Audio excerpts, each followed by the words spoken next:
no tax on tax. There will be a seamless transfer of goods and services. The whole country, which is 1/6 of the world's population, would become a single market. There are 29 states and 2 union territories with the legislature and the interest of the centre and the states on the one hand and producing and consuming states on the other hand can be a disharmony. The emerging structure will be based on compromises. And how do you arrive at a compromises with all these conflicting interests? It provided for a consensus.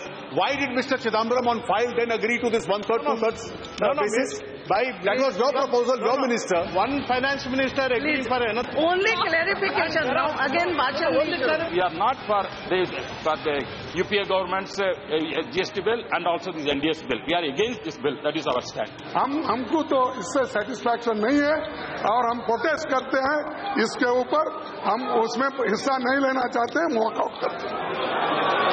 This bill makes sure that both, to use your phrase, my phrase is not veto, but if I borrow your phrase, both have a veto, so that both are compelled to work together. Those in favor may say aye. Aye. Those against may say no.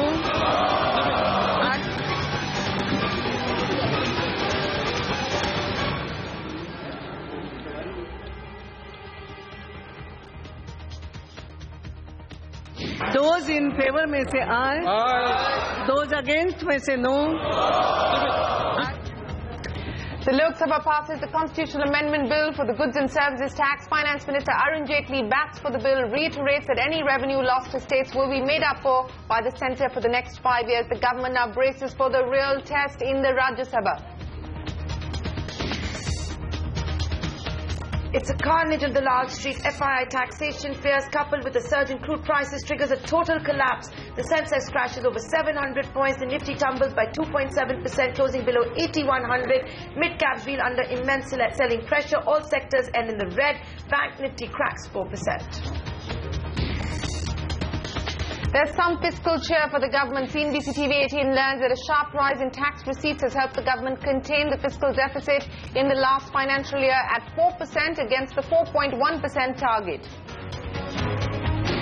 Crude prices continue to surge to fresh 2015 highs. They rallied more than 2%.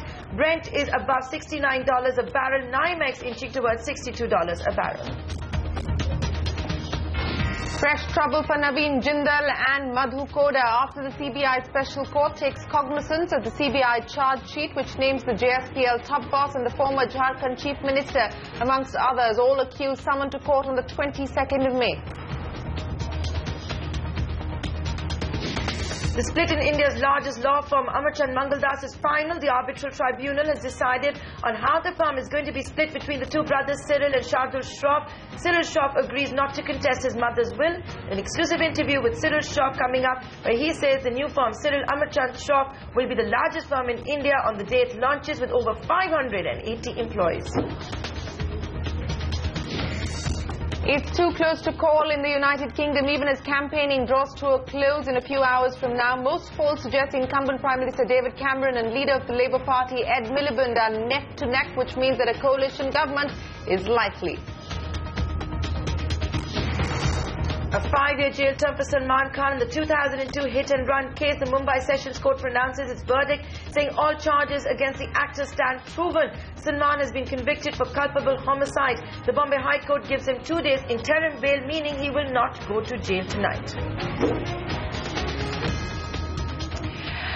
Well, straight to the big story today. It's taken over 7 years, but the Goods and Services Tax Constitutional Amendment Bill has finally been passed by the Lok Sabha today. But this wasn't without its share of drama, and there was plenty of it. The Congress staged a walkout before the voting began. Remember, the Congress position has been that while it supports the Goods and Services Tax, it does not support this version of the bill. They wanted the bill to be sent back to the Standing Committee. Now, this landmark legislation will have to be passed by the Rajya Sabha. That is the crucial test where the government does not have the requisite numbers. CNBC TV 18 learned the government is in fact counting on smaller parties like the Biju Janata Dal, the Trinamool Congress and the Samajwadi Party to see it through the upper house. and the debate could perhaps be taken up as early as tomorrow or perhaps come up on the 8th of May. This is all, of course, not confirmed just yet. A lot of work, though, still needs to be done before the GST can actually be rolled out across India. The one issue that tops the list is arriving at a revenue neutral rate which is acceptable to all. But I must point out that the revenue neutral rate has nothing to do with the Constitutional Amendment Bill which was passed by the Lok Sabha. The Constitutional Amendment Bill only looks at the framework of several things, including the GST Council, and the revenue neutral rate will be decided by the GST Council. The Finance Minister, though, today said that the GST rate cannot be as high as 27%. Remember, this is the rumoured rate of the empowered panel. CNBC TV 18 learns that the central government believes it's going to be difficult to keep the rate as low as 18%. Remember, the Finance Minister today, interestingly, alluding to the 18% number as the number that was proposed by the 13th Finance Commission, but he also went on to add that he cannot commit or speculate on the likely revenue neutral rate. But our sources tell us it's definitely going to be higher than 20%. Also, is this a much more diluted version of the bill? Some could argue that yes, it is when compared to the first draft, with some key products like petroleum, tobacco and tobacco products as well as liquor being left out of the ambit of the GST. But that perhaps is part of the grand bargain or the grand compromise to put the GST through. Listen in. In order to compensate the manufacturing state, once goods manufactured in their states go out, various protections have been granted to them. The first protection is that we have said for a period of 5 years, and that's a part of the Constitution amendment, any loss suffered will be borne by the centre, and we will compensate the state. The second very genuine concern that some of the members have raised is that a figure was being floated that will it be 27% and 27%. The revenue neutral rate is going to be, and therefore the cost and the prices itself will go up. I straight away concede that 27% will be very high. The government or the GST Council has not given this figure. A particular organization in its own internal assessments did start regarding what is the revenue neutral rate. That will be one of the inputs. It got leaked out and somebody said it's 26.8. So that is how this figure of 27% was born. After this 27% was born, the states and the centre have decided for the present to keep alcohol out. We have decided to keep petroleum out. And then every state chief finance minister is not interested in imposing higher taxes on his own people. Neither is the central government. And therefore this figure is going to be much more diluted compared to the figure which has been mentioned. And these are rates which will be all decided by the GST Council itself. Well, that's the Finance Minister, and he looked a very relieved man. There was all kinds of confusion in Parliament today in the Lok Sabha before we saw a clause-by-clause vote, and I have to say it was an excruciatingly long voting process that finally saw the passage of the Goods and Services Tax Bill through the Lok Sabha. But that's the easy part. The government is now already into overdrive to try and get the GST bill passed through Rajya Sabha, and some intense calculations are being worked on to see if the Congress's decision to abstain from a vote could actually help the passage of the bill in the upper house of Parliament. So how do the numbers really stack up? Ritu joins us now to do the number crunching for us. Ritu, so here's what we do know. The Congress at 68 seats is against the bill. We don't know whether it will walk out as it did in the Lok Sabha or it will actually vote against the bill. Here's what we also know. The AIADMK with 11 seats is against the bill. Again, we don't know whether they will walk out or whether they will vote against the bill. The third aspect to this is what we know for a fact is the Biju Janata Dal and the Trinamool Congress. The Trinamool with 12 seats, the Biju Janata Dal with 7 seats are definitely going to be voting in favour of the Goods and Services Tax Bill. What are the other calculations that you've been able to do? Is this government going to be able to push this through the upper house of Parliament? We spoke to people in the Parliament as well as my colleagues spoke to their sources in Finance Ministry, and all of them had to say just one thing, and that is that will be a difficult task of getting the GST bill passed in GST Constitutional Amendment Bill passed in Rajya Sabha will be a very difficult task. Let me now tell you about the numbers. the government is looking at a magic figure of 123 that day, and the condition for that is that Congress should walk out. And this is what the basis of the calculation is. The total House strength is around 244, and 50% of that comes to around 122. Now, according to the rules, because it's a constitutional amendment bill, it has to have 2/3 majority. Now, 2/3 of these votes for this constitutional amendment bill on GST, that has to be more than the 50% of the Rajya Sabha strength. Now, if all the members are present, and that's of course a hypothetical scenario, the 2/3 majority, that number comes to around 162. Now, what government is banking on is a probability that Congress will walk out. And if Congress walks out with about 68 members, the House strength comes to around 176. Now, 2/3 of that House strength, if Congress walks out, that comes to around 117. Of course, that will not be enough to get the bill passed. You will have to get more than 122. So, apart from getting its allies to vote, the government will also have to depend heavily on JDU, which most probably will be voting for the bill, but even then it will not reach the magic number of 123. It will then have to depend on parties like NCP, and most likely NCP will also vote for the constitutional amendment bill. But we don't know at the last moment what will be the stand of SP and BSP. SP has 15 seats and BSP has 10 seats. So if these two parties vote for the constitutional amendment bill, you will reach and cross the number of magic figure of 123, which the government is hoping to. However, as I said, these are all ifs and buts. It all remains to be seen what stand the Congress takes and all these parties like SP and BSP takes on that particular day in Rajya Sabha. Absolutely, and as Virappa Moily told you, Ritu, wait and see what we do in the Rajya Sabha. So let's see how this pans out. But thanks very much for taking us through the arithmetic and the likely scenarios. Joining us now on this historic day is R. Muralidharan, Senior Director at Deloitte India, Prateek Jain, Partner of Indirect Tax at KPMG, and Rajiv Dimri, Head of Indirect Taxes at BMR Associates. Gentlemen, appreciate you joining us here. Murali, let me start by asking you, Ritu was just taking us through the arithmetic, the likely arithmetic if this bill has to pass through the upper house, through the Rajya Sabha. What's your gut telling you? Is it a done deal in this session? Yeah, it's very difficult to say at this stage, but considering the fact that the Congress did a walkout in Lok Sabha, I feel it's going to be a tough thing for the bill to get through in Rajya Sabha. So, but one has to wait and see because things change every day and every minute.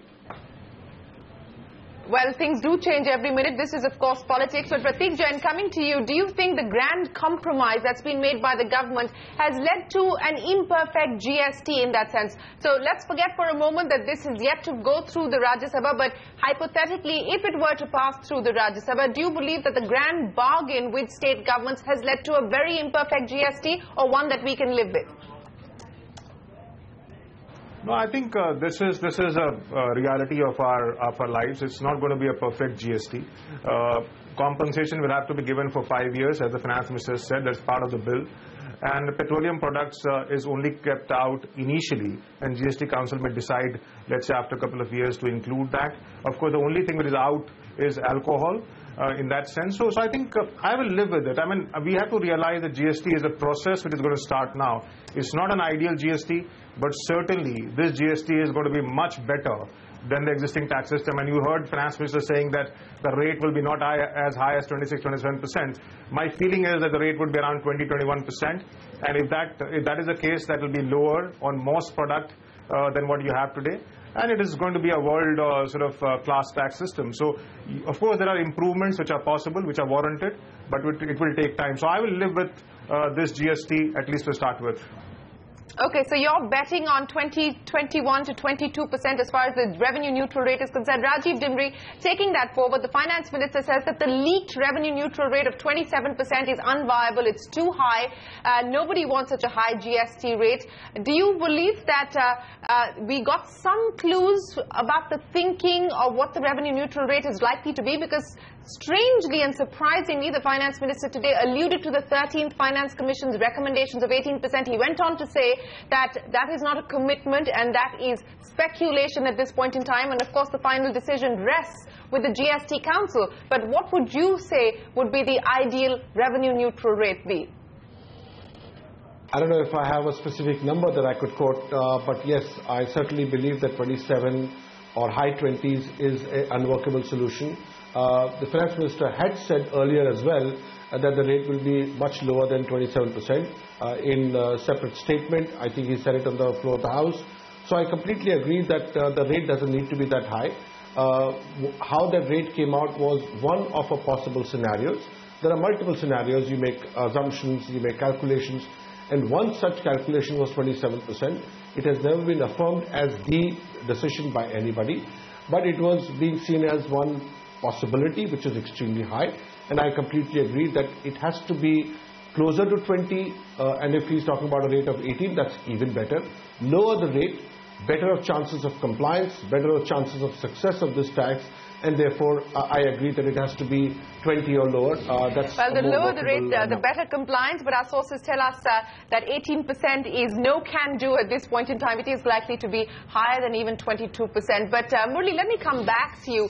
One of the issues, of course, is states having to give up on what they see as key revenue drivers. Let's look at the issue of petroleum, because what is not clear is, and the Constitutional Amendment Bill doesn't specify whether petroleum will continue to be outside of the ambit of the GST for a period of 2 years. That decision is left with the GST Council to be notified by the GST Council. What is the best case scenario, you think? See, as far as the Constitution Amendment Bill is concerned, yes, unlike liquor, which is outside of the definition of the GST, petroleum is inside the definition. That's a very positive. Now, there looks to be an agreement between the centre and the states that for a period of 3 years, petroleum products will be kept out.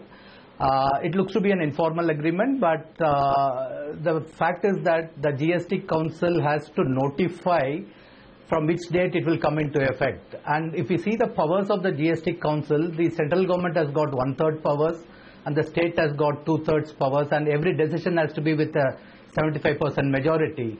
So while the centre will always be willing to include petroleum under the GST regime, a good number of states have to come up and agree for the introduction, which I believe that in the initial 2-3 years, when the states see that there is no revenue loss happening, so they would come forward and agree for the inclusion, maybe if not 2 years, maybe after a period of 3 years. I think it will happen eventually. It will happen eventually. The question is how long, 2-3 years or longer than that. Rajiv, what's your take on petroleum and the grand bargain that's been dealt with state governments on that? Well, let's put it differently. The fact that, so there are two ways in which products can be excluded. Either they get excluded by specifically naming them in the Constitutional Amendment Bill, which would be, the way the Constitution is written or will be amended. The other way is to keep them out as a matter of policy. The fact that alcohol was to be kept out of GST as a policy was always clear. It's not something that got announced today. It got clarified today. So it was meant to be out, so was petroleum, that while GST Constitutional Amendment Bill will not specifically exclude it, but the way it has been designed and the way the policy is that it will be kept out for a period of time, and petroleum will come back into the GST, whereas alcohol for more than one reason will remain out of GST. And it's not something that happened today.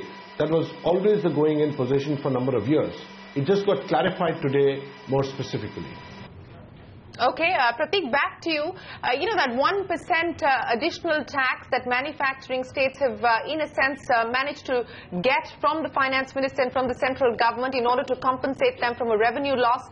The finance minister arguing that a lot has been said about the cascading impact, but he doesn't believe it will have a significant cascading impact. Isn't this a real concern? Isn't this a legitimate concern?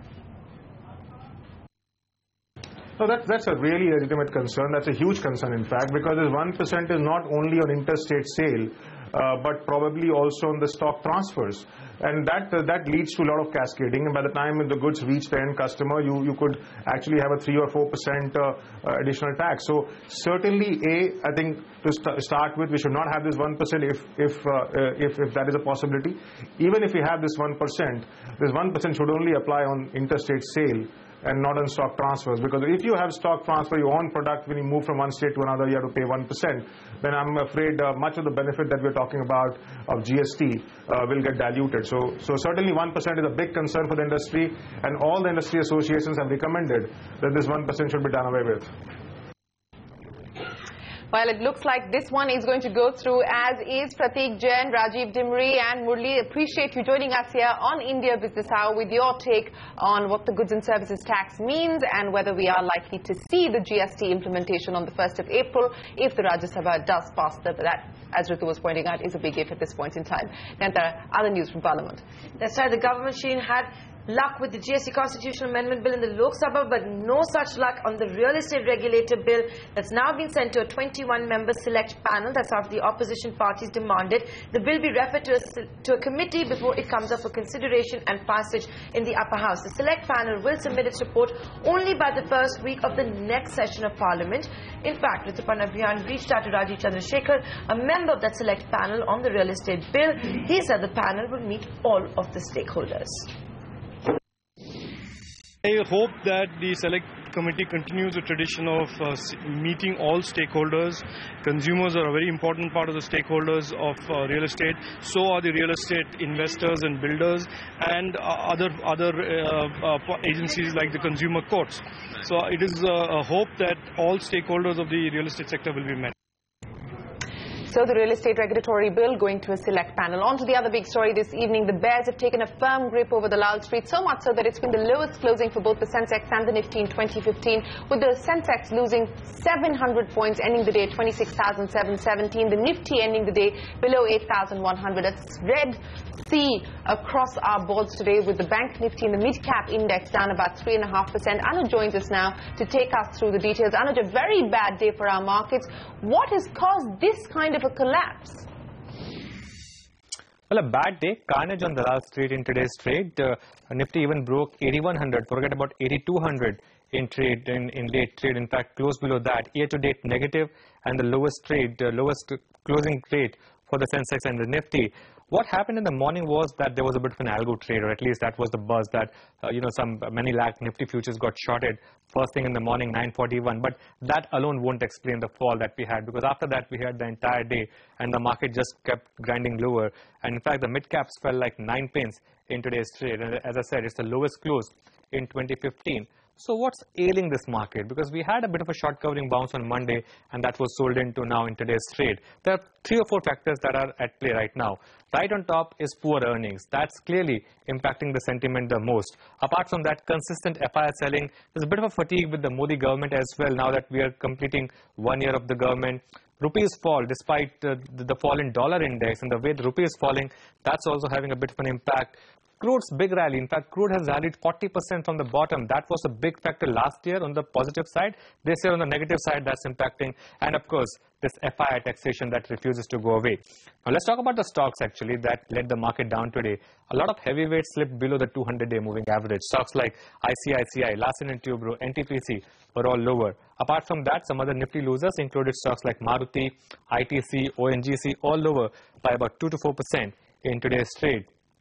Banks, they were all weak across the board. Kotak, Bank of Baroda, Yes Bank, all lower by about close to 5%. But outside the index, this is where the pain was felt the most. And these are all F&O names. Wockhardt was down 9%, IOC was down 8%, Aurobindo Pharma was down 6%. Some more mid-caps, HDIL, that was down about close to 10%. Century Textiles down 10%, Unitech down 9%. I can go on and on. 25 F&O stocks were lower by at least 5% or more. So really right now, the big question is, has the market made a bit of a panic bottom, or does the market correct more from here? And right now, the screen is telling you that the market is still seeking lower levels. Well, triggers to the downside, markets collapsing, 700-point fall there for our markets today. Anuj, thanks very much. On to Mint Street, and the picture is not looking any better there. Fresh capital outflow and sustained dollar demand leading to the rupee giving up on its early gains, finally closing at 63.57 against the dollar, down 13%. And crude prices, this is a big concern for our markets, continue to surge for the second straight day. Oil prices rose more than $1 to fresh 2015 highs, continuing a month-long rally that's been supported by a weaker dollar and a disruption to crude exports from Libya after a major oil port was closed yesterday. Brent crude now at 67.89, NYMEX at 60.95. In the Indian basket, we understand is close to about $65. So remember, the next fortnightly revision of prices for you and me is on the 15th of this month. We saw a 4 rupee hike come in on the 1st, and we are expecting another hike, and that is because of the depreciation of the rupee as well as an upward surge there. Unlike the government uses that cushion they keep talking about. I doubt it. When they hike, excites No. It's not happening just yet. It's not happening just yet. They said, remember when we spoke earlier and they said 70 is still, they'll still be comfortable. I don't see them moving on that just yet. What else do we have?